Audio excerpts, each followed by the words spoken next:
मैं doctor Shikha Agarwal, associate professor, BA part third की class में हम लोग अमेरिका की विदेश नीति पढ़ रहे हैं और हमने 2008 तक की विदेश नीति पढ़ ली है। अब हम पढ़ेंगे 2009 से 16 तक की अमेरिका की विदेश नीति और उस समय राष्ट्रपति थे राष्ट्रपति बराक ओबामा। हमने इससे पूर्व पढ़ा था कि द्वितीय विश्व युद्ध के बाद मुख्य रूप से अमेरिका की जो विदेश नीति थी वो विदेश नीति साम्यवाद के परिरोधन की थी, क्योंकि विश्व में शीत युद्ध शुरू हो गया था और इस कारण से जो अमेरिका के राष्ट्रपति थे वो निरंतर साम्यवादी प्रभाव को कम करने से संबंधित नीतियां बना रहे थे और इसी के आधार पर वो विश्व में संबंधों को विदेशी नीतियों को अपनी अंजाम देते थे। आज हम देखेंगे राष्ट्रपति बराक ओबामा ने अपनी विदेश नीति किस तरह से बनाई और अमेरिका को विश्व में क्या स्थान दिलाया। 20 जनवरी 2009 को जब अमेरिका के राष्ट्रपति बराक ओबामा ने शपथ ली तो एक नए युग का शुरुआत एक तरह से हुआ, क्योंकि उन्होंने जो भविष्य में जो चुनौतियां सामने दिख रही थी उनको समाप्त करने के लिए एक तरह से वादा किया और ख़ास करके मुस्लिम देशों के साथ पारस्परिक हित और सम्मान के आधार पर नए संबंध बनाने की बात कही। क्योंकि इससे पूर्व इराक और अफ़गानिस्तान में जो युद्ध हुए और इजरायली जो हमले हुए उनके कारण मुस्लिम देशों में अमेरिका के प्रति काफ़ी गुस्सा था। तो ये इस गुस्से को कम करने के लिए और इन देशों के साथ काफ़ी हद तक संबंधों को सुधारने के लिए अमेरिका ने नई तरह की नीति बनाना शुरू किया। हम देखते हैं सबसे पहली जो उनकी विदेश नीति की विशेषता है उसमें ईरान के साथ उनके संबंध। ईरान के साथ बराक ओबामा ने पिछले राष्ट्रपतियों के विपरीत दोस्ती का हाथ बढ़ाया और वहाँ की जनता को शांति का संदेश दिया। राजनीतिक उनके जो नेतृत्व थे उससे बातचीत की इच्छा व्यक्त की और ये भी कहा कि अगर ईरान परमाणु गतिविधियों पर रोक लगा दे तो वो ईरान से सीधी बातचीत कर सकते हैं। यानी एक तरह से ईरान के साथ संबंधों को सुधारने की बात उन्होंने कही। अफ़गानिस्तान में भी तालिबान को ईरान की मदद के बिना मात नहीं दी जा सकती थी। ये भी एक बहुत बड़ा कारण था कि अमेरिका इराक में पूर्ण रूप से शांति बहाली के लिए ईरान के सहयोग को पाना चाहता था। एशिया के प्रति भी जो नज़रिया था वो काफ़ी हद तक बदला। पिछले 50 वर्षों में पहले विदेश मंत्री हिलेरी क्लिंटन थी जिन्होंने एशिया को यात्रा के लिए सबसे पहले चुना। इससे पहले सामान्य तौर पर जो नए विदेश मंत्री बनते थे वो या तो यूरोप की यात्रा पर जाते थे या मध्य पूर्व की, लेकिन ये पहली बार हुआ जब 15 से 22 फरवरी 2009 जापान और इंडोनेशिया, दक्षिण कोरिया और चीन की यात्रा हिलेरी क्लिंटन ने की। एशिया में जापान अमेरिका का घनिष्ठ मित्र रहा और यहाँ पहुँच करके विदेश मंत्री ने अमेरिका के चीन के साथ, जापान के साथ संबंधों को मजबूत करने की बात पर बल दिया। दक्षिण कोरिया में भी पूर्वी एशिया में अमेरिका के साथ सहयोग की बात की। क्लिंटन की इंडोनेशिया यात्रा बहुत महत्वपूर्ण रही और ये यात्रा काफ़ी हद तक अमेरिका की मुस्लिम देशों में जो खराब छवि थी उसको सुधारने में एक महत्वपूर्ण कदम मानी जा सकती है। अगर हम देखें कि जनसंख्या की दृष्टि से इंडोनेशिया विश्व का सबसे बड़ा मुस्लिम देश है तो वहीं पर ओबामा जो थे राष्ट्रपति जो थे अमेरिका के वो भी कुछ साल वहाँ बिता चुके थे। चीन के विदेश मंत्री यांग जीची और हिलेरी क्लिंटन के बीच उच्च स्तरीय राजनयिक संबंध पहली बार हुआ और दोनों ने आमने सामने बैठ करके बातचीत की। इस यात्रा के दौरान मानवाधिकार उल्लंघन, ताइवान को अमेरिकी सैन्य सहायता, तिब्बत की स्वायत्तता जैसे हालांकि बहुत से जटिल राजनीतिक मुद्दे थे जिन पर चीन के साथ संबंध बहुत अच्छे नहीं थे, लेकिन अब जो नए समीकरण विश्व में बनते जा रहे थे वो चीन के साथ साथ अमेरिका की भी ज़रूरत थी और इसलिए ऐसे में चीन के राष्ट्रपति हू जिनताओ के साथ हिलेरी क्लिंटन ने गुप्त वार्ताएं की, जिसे एक सहयोगी और सकारात्मक दौर शामिल करने की नीति माना जाने लगा। अफगानिस्तान और पाकिस्तान के प्रति भी बराक ओबामा के काल में एक नया दृष्टिकोण अपनाया गया। अफगानिस्तान में 30,000 अतिरिक्त फौजी भेजे गए उसे बचाने के लिए तालिबान से। इसके अलावा 4,000 फौजी सुरक्षा कर्मियों को प्रशिक्षित करने की बात कही गई। तो वहीं पाकिस्तान को आर्थिक दिवालियेपन से निकालने के लिए 5 वर्ष तक आर्थिक मदद देने की बात की गई, जो उस समय मिल रही मदद का 3 गुना था। इसे डाउन पेमेंट की संज्ञा दी गई। हालांकि यहाँ भी ये बात भी बहुत महत्वपूर्ण थी कि ऐसा नहीं था कि बराक ओबामा ये नहीं जानते थे कि अफ़गानिस्तान में तालिबान और पाकिस्तान में उग्रवादी घर बनाए बैठे हैं, और इसीलिए ओबामा ने कहा था कि पाकिस्तान और तालिबान दोनों सेफ हेवन हैं, सुरक्षित पनाहगार हैं। लेकिन उसके बावजूद भी आर्थिक सहायताएं दी। विश्व बैंक ने भी बगैर ब्याज के $500 मिलियन का कर्ज पाकिस्तान को दिया। इसके अतिरिक्त 2014 में अफ़गानिस्तान से नाटो सेनाओं की वापसी के बाद भी अमेरिका के 9,800 सैनिक अफ़गानिस्तान में तैनात रखे गए, जो अलग अलग भूमिकाओं में काम कर रहे थे। और एक और बहुत महत्वपूर्ण घटना अफ़गानिस्तान से संबंधों को सुधारने में हुई। ये थी मई 2012 में राष्ट्रपति बराक ओबामा की अफ़गानिस्तान की अचानक यात्रा। इस यात्रा में अफ़गानी राष्ट्रपति कारज़ई के साथ एक समझौता किया गया, जिसमें नाटो की सेनाओं की वापसी के बाद भी अमेरिका की मौजूदगी वहाँ पर रहेगी, ये प्रावधान रखा गया। अब देखते हैं भारत के प्रति नीति। भारत के प्रति सकारात्मक नीति रही बराक ओबामा की, और अमेरिका की नीतियों में परिवर्तन आया। भारत और अमेरिका के बीच सामरिक वार्ता का पहला दौर 4 जून 2010 को वॉशिंगटन में हुआ।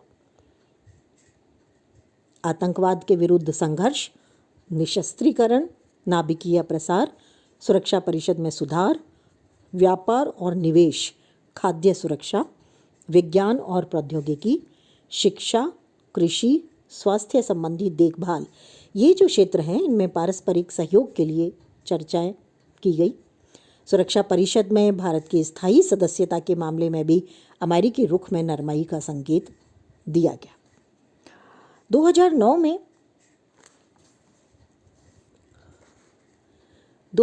में प्रधानमंत्री डॉक्टर मनमोहन सिंह ने अमेरिका की 4 दिवसीय यात्रा की। 24 नवंबर को राष्ट्रपति ओबामा के साथ 6 समझौतों पर हस्ताक्षर हुए।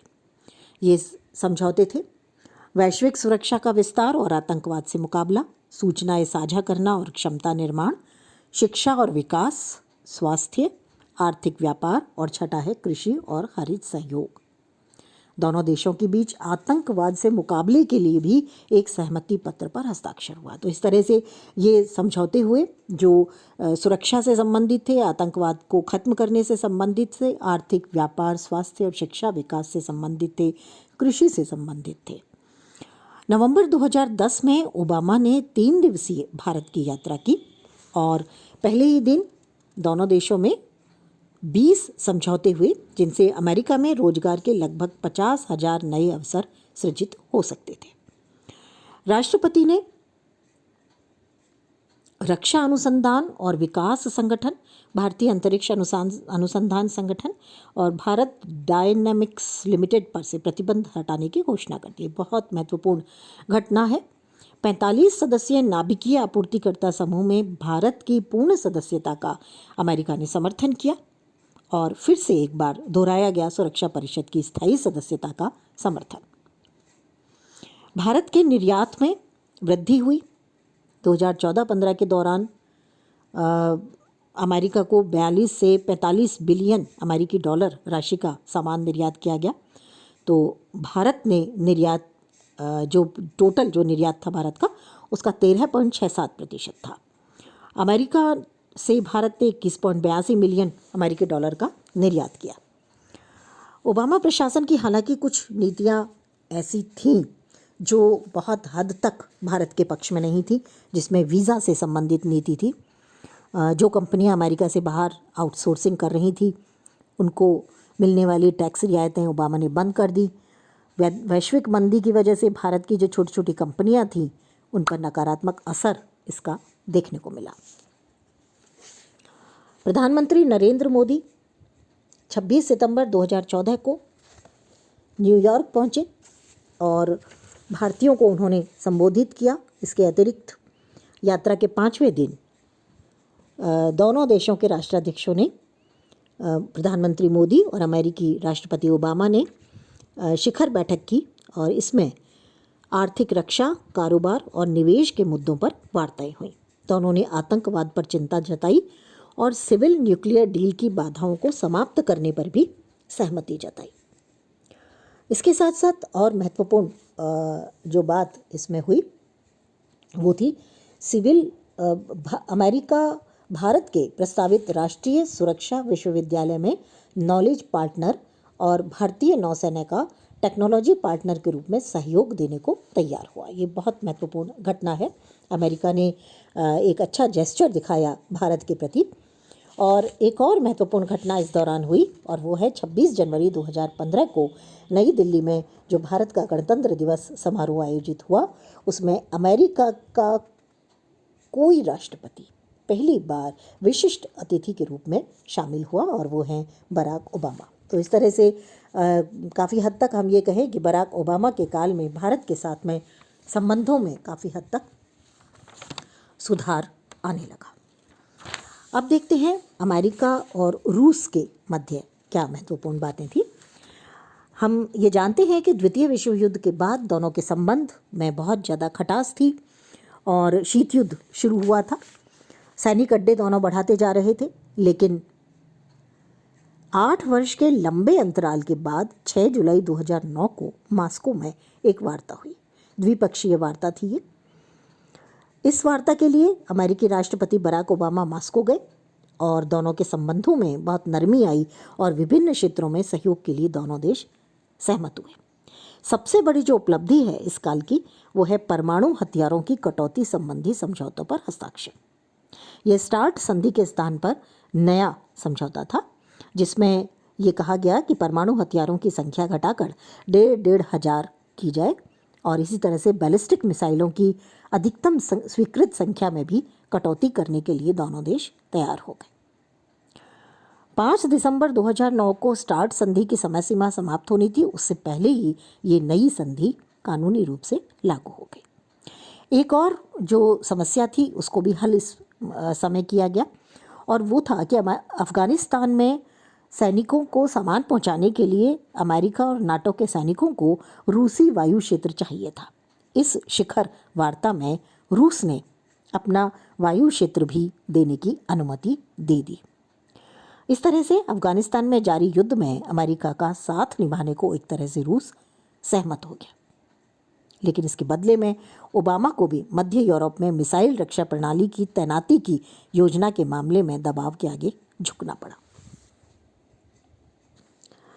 तिब्बत के प्रति नीति में हम देखें तो अमेरिका ने जब नवंबर में 2009 में राष्ट्रपति के रूप में चीन की यात्रा बराक ओबामा ने की तो तिब्बत को चीन का हिस्सा पूरी तरह से स्वीकार कर लिया और दलाई लामा को चीन और तिब्बत के बीच तनाव कम करने के लिए एक तरह से हिमायत की इस बात की। नाभिकीय सुरक्षा शिखर सम्मेलन अप्रैल 2010 2 दिवसीय संपन्न हुआ।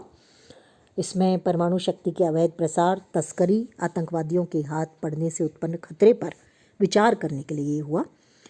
बराक ओबामा ने इसकी पहल की थी। 47 देशों के राष्ट्राध्यक्ष या उनके प्रतिनिधि इसमें शामिल हुए। भारत सहित 47 देशों ने परमाणु प्रौद्योगिकी या सूचना के अवैध हाथों से पड़ने से रोकने और इस क्षेत्र में सुरक्षा बढ़ाने के लिए वैश्विक स्तर पर प्रभावी सहयोग का संभाव्य सम्मेलन किया। इसके साथ साथ इराक में ऑपरेशन इराकी फ्रीडम चलाया गया था, जिसे 2010 में समाप्त करने की घोषणा कर दी गई। 1 सितंबर 2010 में ये जो इराक के तानाशाह थे सद्दाम हुसैन, उनसे मुक्ति दिलाने के लिए ये शुरू किया गया था, लेकिन इसको बराक ओबामा ने समाप्त कर दिया। एक बहुत बड़ी घटना, यानी एक तो ये घटना थी और एक बहुत बड़ी घटना जिसके कारण वो अब एक देश के नेता बन गए थे, अमेरिकी देश के नेता बन गए थे और विश्व में शांतिपूर्ण एक तरह से कार्य उन्होंने किया, शांति स्थापित करने के लिए कार्य किया। वो था अल कायदा प्रमुख ओसामा बिन लादेन को मारना। संयुक्त राज्य अमेरिका में 9/11 जो 11 सितंबर 2001 को हुआ था, उसका जो मास्टरमाइंड था ओसामा बिन लादेन, वो 1 से 2 मई की मध्य रात्रि 2011 में पाकिस्तान में मारा गया। और इस ऑपरेशन की सफलता की घोषणा खुद राष्ट्रपति बराक ओबामा ने की। इस पर 10 वर्षों तक अरबों डॉलर खर्च किए गए खोज करने में, और इस ओसामा बिन लादेन को मारने के बाद ओबामा की छवि जो थी वो बहुत ज़्यादा सुदृढ़ हो गई। नाटो हमले के बाद पाकिस्तान के साथ अमेरिकी संबंध बिगड़ गए, और वो इतने ज़्यादा बिगड़ गए कि पहले कभी भी इतने बिगड़े हुए नहीं रहे थे। अमेरिकी विशेष बल के एक सदस्य रेमंड डेविस ने लाहौर में ISI के 2 एजेंटों को मार दिया, और ये दोनों देशों के बीच उनकी जो गिरफ्तारी हुई दोनों देशों के बीच विवाद का कारण बन गया। नवंबर 2011 में नाटो हमले में 2 दर्जन से ज़्यादा पाक सैनिक भी मारे गए, और इस तरह से भारत पाकिस्तान के संबंध बिगड़ते चले गए। अफगानिस्तान के लिए नाटो की सप्लाई लाइन रोकी पाकिस्तान ने, और अमेरिका को शम्सी एयरबेस 15 दिन में खाली करने को कह दिया। इसके परिणाम स्वरूप 14 दिसंबर 2011 को अमेरिकी कांग्रेस के निचले सदन प्रतिनिधि सभा ने पाकिस्तान को $70 करोड़ की जो मदद देने का प्रस्ताव था, जो मिल रही थी उसको, उस विधेयक को पारित करने से रोक दिया। उस पर जो विधेयक था उस पर रोक लगाने के लिए विधेयक को पारित कर दिया। क्रीमिया का जो मसला था, रूस के विरुद्ध उसमें अमेरिका ने प्रतिबंध लगाए। 26 फरवरी 2014 को हथियारबंद रूस समर्थकों ने क्रीमिया प्रायद्वीप पर कब्जा कर लिया। इसके लिए जनमत संग्रह कराया गया, जिसमें 99% लोगों ने क्रीमिया को रूस में शामिल करने के पक्ष में मतदान कर दिया। लेकिन अमेरिका और यूरोपीय संघ इस जनमत संग्रह को मानने को तैयार नहीं था। 17 मार्च 2014 को क्रीमियाई संसद ने यूक्रेन से अलग होने की घोषणा कर दी और क्रीमिया रूसी संघ में शामिल हो गया। इसके बाद अमेरिका और यूरोपीय संघ ने रूस के विरुद्ध प्रतिबंध आरोपित कर दिए और रूस को G8 से भी निलंबित कर दिया। अमेरिका और क्यूबा के बीच राजनयिक संबंधों का शुरू होना एक बहुत बड़ी अंतर्राष्ट्रीय घटना रही, क्योंकि जब फिदेल कास्त्रो के नेतृत्व में क्यूबा में क्रांति हुई साम्यवादी, तो साम्यवाद अमेरिका के द्वार आ गया था। सैनिक अड्डे स्थापित करने की घोषणा जहां रूस ने की, वहीं बहुत ज़्यादा तनाव हुआ था दोनों देशों के मध्य, यानी अमेरिका और रूस के मध्य हॉटलाइन बिछी और इस तरह से इस मामले को सुलझाया गया। 2015 में अमेरिका और क्यूबा के बीच राजनयिक संबंध शुरू हुए। ये बराक ओबामा के काल के विदेश नीति की बहुत बड़ी उपलब्धि माना जाता है, क्योंकि दोनों देशों के बीच 50 दशकों से राजनयिक संबंध टूटे हुए थे। दोनों देशों के दूतावास हवाना में फिर से शुरू हुआ और अमेरिका में फिर से शुरू हुआ। अमेरिकी सरकार के आग्रह पर जिन नौसैनिकों ने 1961 में अमेरिकी झंडे को झुकाया था, उन्होंने ही फिर से उसे लहराने का काम किया। 18 महीने तक चली गुप्त वार्ताओं के बाद बराक ओबामा और क्यूबा के राष्ट्रपति ने दिसंबर 2014 में फिर से संबंध बनाने के लिए सहमति दे दी, और इस तरह से दोनों देशों ने एक दूसरे के यहाँ दूतावास खोले और सकारात्मक रूप से दोनों देशों ने राजनयिक संबंधों की बहाली की घोषणा कर दी। इस तरह से शीत युद्ध के समय से जो दुश्मनी या अदावत चली आ रही थी, उस दिशा में ये उसे ख़त्म करने की दिशा में एक बहुत बड़ा कदम था। एक बहुत महत्वपूर्ण घटना और हुई, ये थी 2016 20 मार्च को अमेरिकी राष्ट्रपति ओबामा क्यूबा की 3 दिवसीय यात्रा पर पहुँचे। ये अमेरिकी राष्ट्रपति की 88 साल बाद, किसी भी अमेरिकी राष्ट्रपति की 88 साल बाद पहली यात्रा थी। और इसके माध्यम से एक तरह से अमेरिकी महाद्वीप में एक नया इतिहास लिखा गया। उत्तरी कोरिया पर अमेरिका ने प्रतिबंध लगा दिया, कड़े प्रतिबंध लगाए। भारी संख्या में इसके लिए अमेरिकी कांग्रेस ने मतदान किया और इसका कारण था ताज़ा परमाणु बम परीक्षण, और इसके लिए उत्तर कोरिया को दंडित किया गया।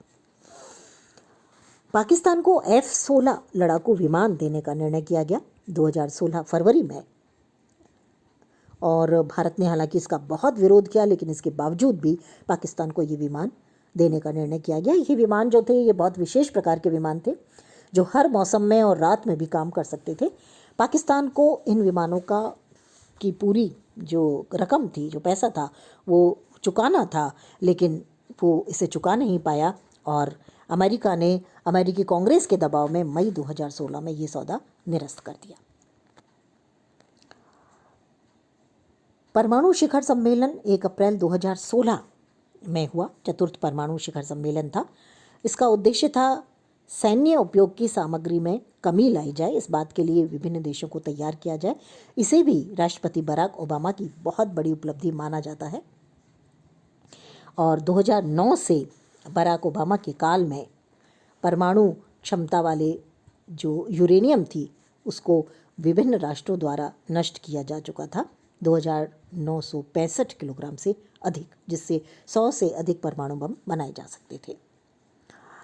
एक और मसला था उनके काल में, वो था दक्षिण चीन सागर का मसला, क्योंकि दक्षिण चीन सागर अंतर्राष्ट्रीय व्यापार के लिए बहुत महत्वपूर्ण है, और चीन वहाँ अपना प्रभाव बढ़ा रहा था, उसमें अपना दखल कर रहा था। इस कारण से दोनों देश यानी चीन और अमेरिका के मध्य तनाव हुआ, और चीन को चेतावनी दी अमेरिका ने कि वहाँ पर किसी भी प्रकार की मिसाइल लॉन्च ना करे, किसी भी प्रकार की सैन्य गतिविधि ना करे। लेकिन इसके बावजूद भी चीन ने वहाँ सेना तैनात की, मिसाइल लॉन्च की, और इस तरह से दक्षिण चीन में ज़बरदस्त इस दौरान तनाव रहा। भारतीय प्रधानमंत्री नरेंद्र मोदी ने भी 7 दिवसीय 8 जून 2016 को यात्रा की। इसमें काफ़ी सफलता मिली, और ये 7वीं बार ओबामा से मिल रहे थे, और मोदी जी की ये चौथी अमेरिकी यात्रा थी। इस यात्रा के दौरान जो सबसे बड़ी सफलता भारत को मिली वो थी मिसाइल टेक्नोलॉजी कंट्रोल रिजीम के सदस्य भारत को शामिल करने के लिए तैयार हो गए, जिससे आधुनिक टेक्नोलॉजी इस भारत को मिल सकेगी। और अमेरिका ने परमाणु आपूर्तिकर्ता समूह में शामिल होने के लिए भारत का समर्थन किया। भारत के प्रधानमंत्री मोदी ने अमेरिकी कांग्रेस की संयुक्त बैठक को संबोधित भी किया, और अमेरिकी कंपनियां भारत में 6 परमाणु संयंत्र लगाने को तैयार हुई।